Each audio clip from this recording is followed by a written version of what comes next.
Hello and welcome to Taiwan Talks. I'm Kavat. Ishiba Shigeru has survived as Japan's Prime Minister after its parliament appointed him to stay on. This is what he said after the results came in. 今般の実に厳しい選挙の結果を受けまして、我々自由民主党は今度こそあるべき国民政党として生まれ変わらなければならないと考えております。国民お一人お一人が何に苦しみ、何に悲しみ、何に勝っておられるかと、それを我がこととして受け止められる。With the country's first minority government in 30 years, how difficult will the task ahead of Ishiba be? Has Japanese politics entered uncharted waters with the beginnings of a period of political uncertainty? And how will Japan-U.S. relations fare? Joining us today are Masahiro Matsumura, St. Andrews University in Osaka International Politics Professor, and Kuo Yu-jen, National Sun Yat-sen University Institute of China and Asia Pacific Studies Professor and Director. A very warm welcome to both of you on the show today. So the late Abe Shinzo, former Japanese Prime Minister, flew to New York from South America. The two struck up a warm relationship from that point on, and many in Japan credited their personal bond for relatively smooth bilateral relations under Trump. Now, after Trump won his second term in a landslide vote on November 5th, Ishiba made a 5-minute call to the president-elect. This is what he said about it. 合衆国の次期大統領でありますトランプ氏とも先週電話で会談をし、お祝いの気持ちをお伝えしたところであります。現在の極めて良好な日米関係を維持し、これを新たな高みに引き上げていくために、なるべく早いタイミングで直接会談する機会を持ちたいと考えておるところでございます。Professor Matsumura, if I could start with you. So how important is the Trump relationship to Ishiba, and how do you see those relations panning out should Ishiba continue as leader? Given the Ishiba's personality, Trump's and Ishiba's relations will not be as smooth as that of Ishiba, Abe and Trump's. Why do you say that? But one positive aspect is that both of them shared similar mindset as a Protestant. Right. So that I'm emphasizing this because that is not very rare to the majority of Japanese who are not Christian. Right. Okay. So they share that religious aspect. And you mentioned that that the relationship would be very different to the one with Abe and Trump. What is it? What is it that distinguishes the two men on that front?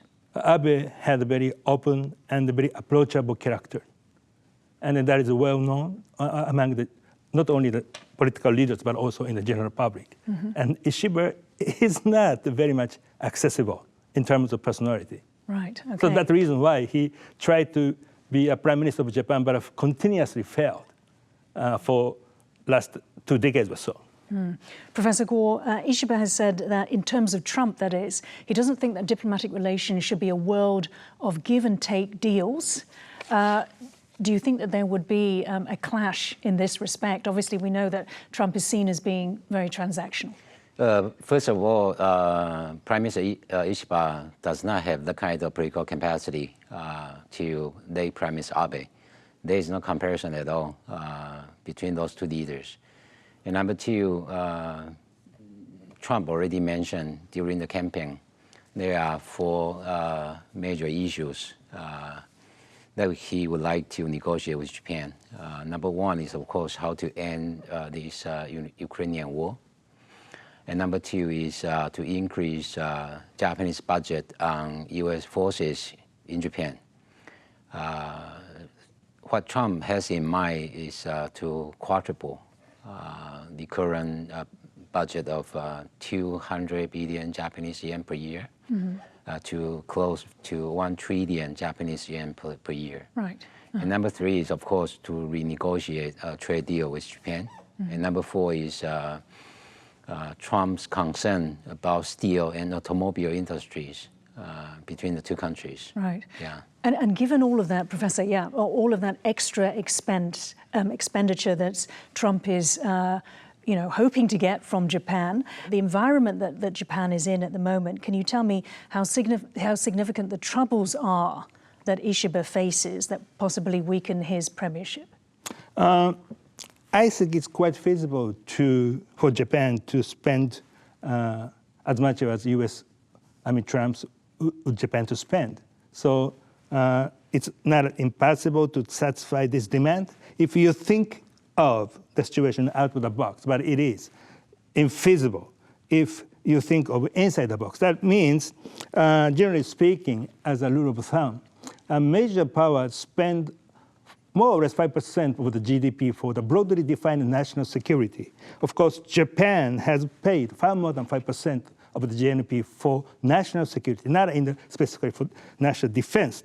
As you know, Japan is the far largest holder of a U.S. Treasury bill.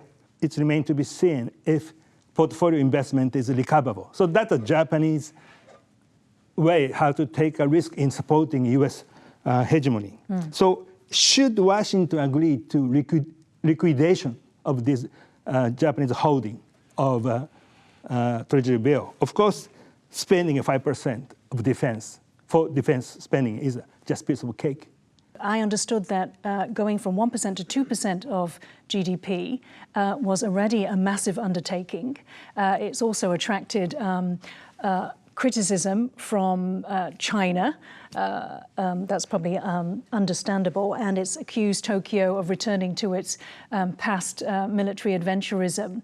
How much of a political cost would it be to go up to 5%? And if I could give you some figures. So 2%, I understand, and Professor can correct me if this is wrong, is about $80 billion US dollars. To go up to 5% would be $200 billion US dollars. That would mean that Japan would come in third after the US and China. The US spends $916 billion US dollars. China spends essentially $300 billion. Yes.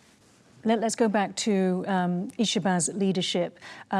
How significant are the troubles that he faces, and what condition is his leadership? Is it weak? Is it strong? Ishiba-san right now's standing is actually quite fragile, quite weak, and I believe what we are looking at is the next April when the Diet passed the central government budget. That might be the timing Ishiba-san might step down as the Prime Minister and also President of LDP. Okay. If his popularity from now on start to drop until next April, I believe even Ishiba-san and Suga-san will not continue to support Ishiba-san. Okay, and so what do you think about these demands from Trump? What sort of strain do they put on Japan? Regardless the standing of Ishiba-san at Japan right now, the pressure from Trump will be realized in Japan anyways, especially in terms of Trump's asking about to rise the budget for USFJ, and also Japanese government's current plan that was back to December 2022 to increase Japanese defense budget from 27 trillion Japanese yen to 43.5 trillion Japanese yen in coming 5 years, 23 to 27. And I believe this current budgeting plan will be realized, will be passed by Diet next April. But again, the cost of it might be in exchange of step down of Ishiba-san in April next year. Okay. And the possible scenario is LDP might have another round of presidential election in April. And the new president will have to decide if he or she want to dissolve the Diet again and to call up the double election in July, meaning the upper house and lower house election at the same time in July next year.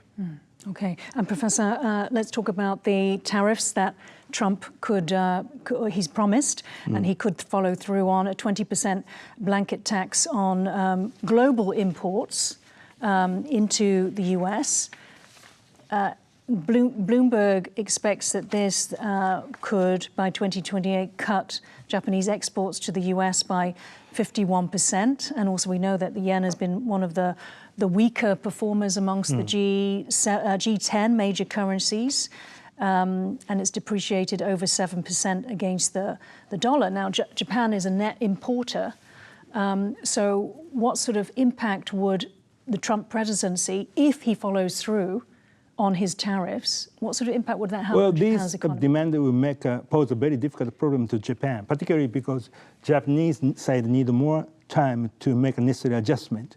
But I think that putting exclusive focus on the trade issue is irrelevant and misleading, because the boost of the Japanese export to the United States was a result of significantly depreciated yen and the yen carry trade, right? So Japanese U.S. economic relations is more about these days about the financial transactions.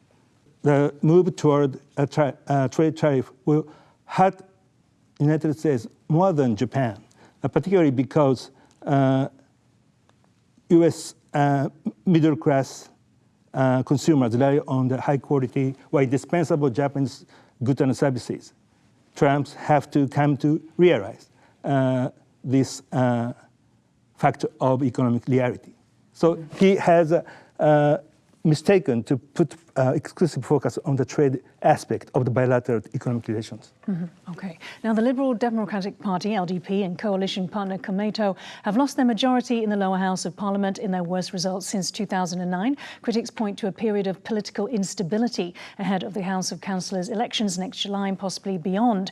12 of the committees in key areas, including budget, national security and legal affairs, and political reforms, will be headed by the main opposition Constitutional Democratic Party and 2 other opposition groups. So, Professor Guo, Japan hasn't had a period of minority government in 30 years. How significant is that? And are we, as some analysts say, heading into uncharted waters? Currently, Prime Minister Ishiba and LDP for temporary solution is to cooperate with Democratic Party for the People. It's also called DPP. Occupy 28 seats in the Diet. But again, this is a temporary solution until next Diet session in the spring next year. And again, I believe Ishiba cabinet is not going to last for too long. Basically, we are looking at, again, next April. Even Prime Minister Ishiba could survive the next Diet session in the spring. It is assumed that LDP will lose again in the July upper house re-election. Right. So there are basically 2 timings for Prime Minister Ishiba to step down. One is next April, the other is next July. And so how much do you think he can actually achieve in a little over 4 months? Especially in terms of, say, the national security, which is headed by the opposition, the committee. I believe the first challenge Prime Minister Ishiba is facing is next week. He's scheduled to have a summit meeting with President Biden. And we are watching if he will repeat what Prime Minister Kishida has been repeating, saying in all international occasions, which emphasizing the importance of the stability prosperity of Taiwan Strait. And the other is he's scheduled to meet the Chinese President Xi Jinping. And we are watching closely if they would mutually invite each other to Tokyo and Beijing. And so that's his first challenge. He cannot make any mistake, otherwise it will just result in his dropping of his popularity in Japan. Okay. Professor, I know you wanted to jump in, but I wanted to also ask you, with Japan's political scene unsettled, does this give opportunity to Japan's enemies, neighbours, to take advantage of this time? We already have seen, quite a consistent number of incursions into Japanese waters and airspace. Let me elaborate a little bit my points. And then LDP need to replace Ishiba with someone else who can be the symbol of reborn clean, and then reliable party, particularly in order to win the election, upper house election scheduled to be held next July. But the point is that we don't, and LDP does not have a promising candidate to replace him. But I get to stress that what we observe is not a political vacuum, but a return to the normalcy toward the regular course of parliamentary democracy and then constitutionalism. Long-time LDP, in fact, as you know, is an anomaly in a liberal democracy. It is benign majoritarian dictatorship with permanent opposition parties. But the regime has been brought about by quintessential free and then secret elections. And then, so that means easy time for the Washington's passing because Washington can no longer be able to negotiate with and pressurize on and manipulate LDP. To the last part of the question, I don't know, and we don't know who will be benefited from this change, all right? And it remains to be seen. But I'm sure that one thing, that a new Japan will be an accelerating factor toward multipolarity in international politics, which may or hurt the interest of other major players. Professor Kuo, Professor mentioned that this was simply a return to something before, but that was 30 years ago, because it's the first minority government in 30 years. The LDP has been in government from decades. Is it six decades, with maybe a small period in between that the opposition was in power. Some analysts say that East Asia is the most serious threat to world peace, and an eruption here will be bigger than anything in the Middle East or Europe. One of the consequences of China's aggressions and Russia's war on Ukraine is to bring South Korea and Japan closer with the encouragement of the United States. In August 2023, outgoing US President Joe Biden held a historic trilateral summit between the US, South Korea and Japan at Camp David, symbolizing the start of what they called a new era of trilateral partnership. Take a look.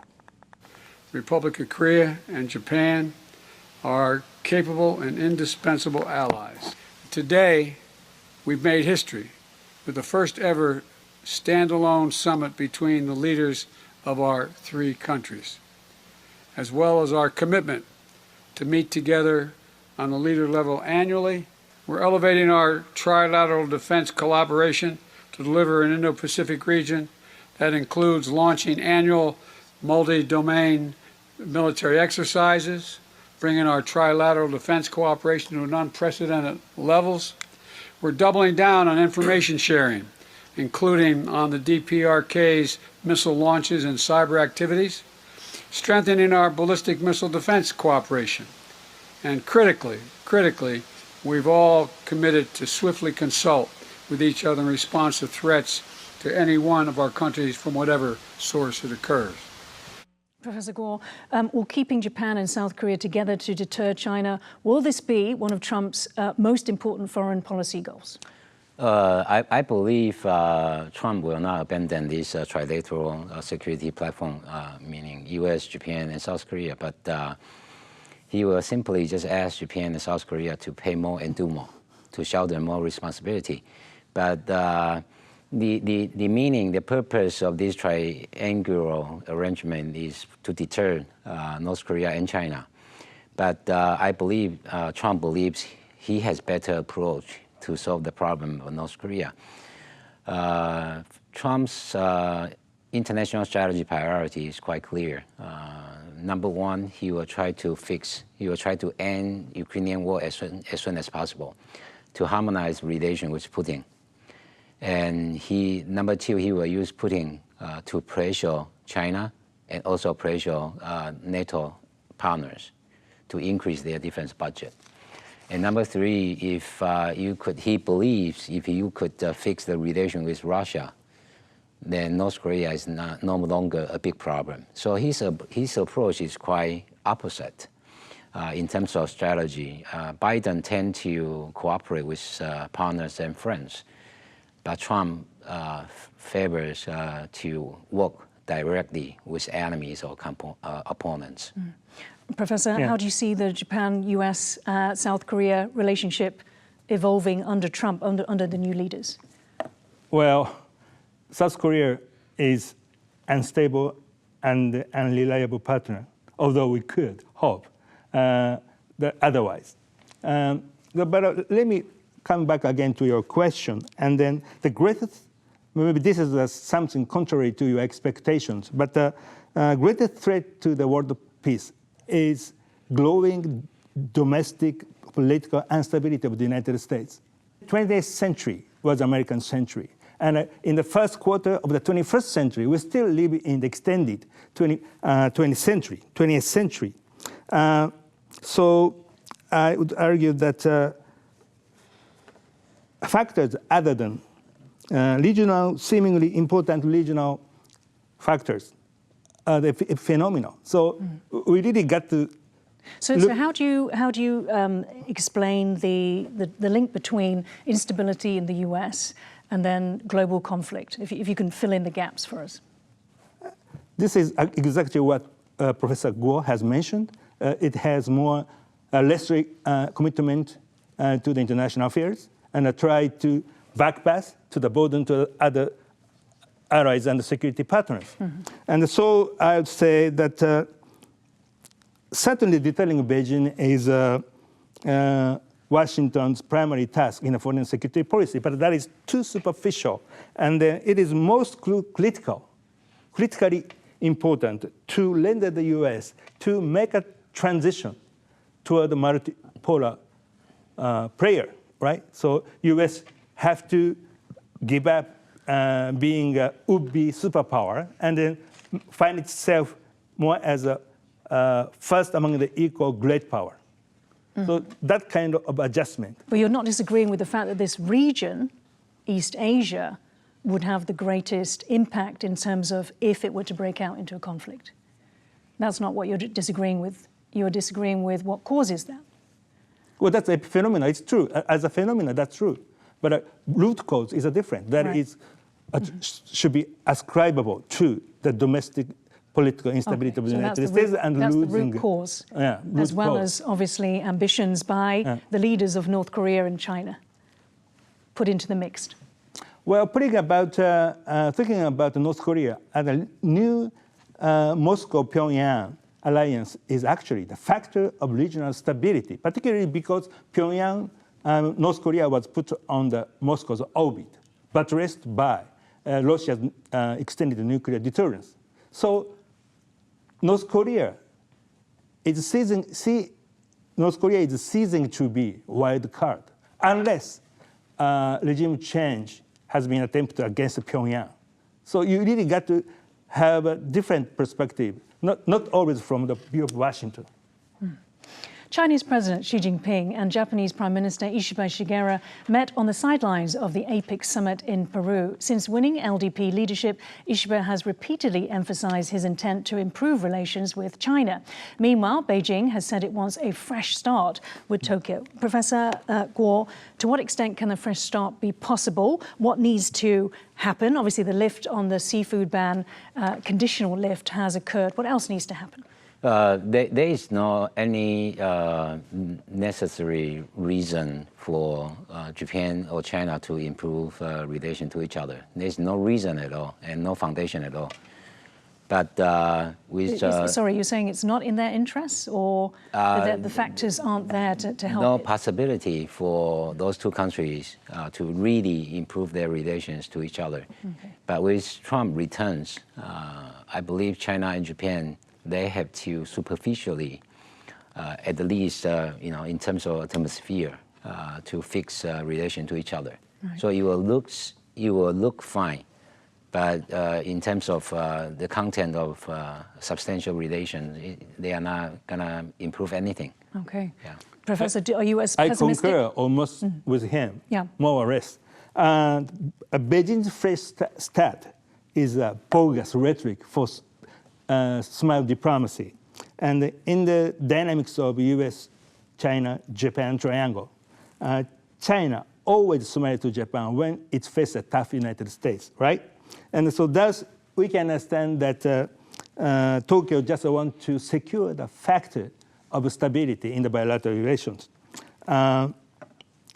Yet, Beijing has two irreconcilable objectives. One is to achieve economic growth through trade and investment with Japan, right? And the other is to achieve, say, geopolitical ambition. And the balance between the two is, at this point, unpredictable. So we got to wait and see what will happen. So again, I almost concur with him that there is no strong basis on which we have a fresh start. Right. And on that pessimistic note, we will have to end the show. Thank you so much, Masahiro Matsumura and Kuo Yu-jen, for joining Taiwan Talks today. If you liked our show, please search for us on YouTube, give us a thumbs up and hit subscribe to our channel. Thank you for watching the show today. Stay safe and see you next time.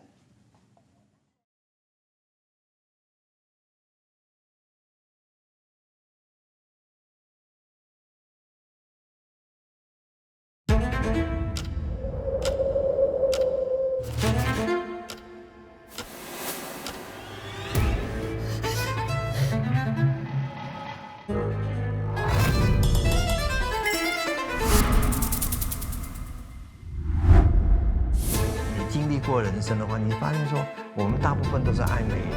我自己少遇见一朵花，我可能就不是这个样子。开始思考什么叫做一个本土性。大声的唱出来说我是台湾人。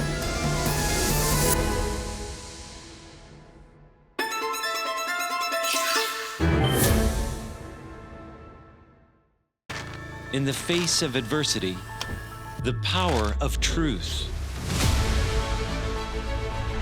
A roadmap for a just and open world, charted by the freest country in Asia. Taipei for Taiwan Plus. Taiwan Plus News, a voice of freedom in Asia.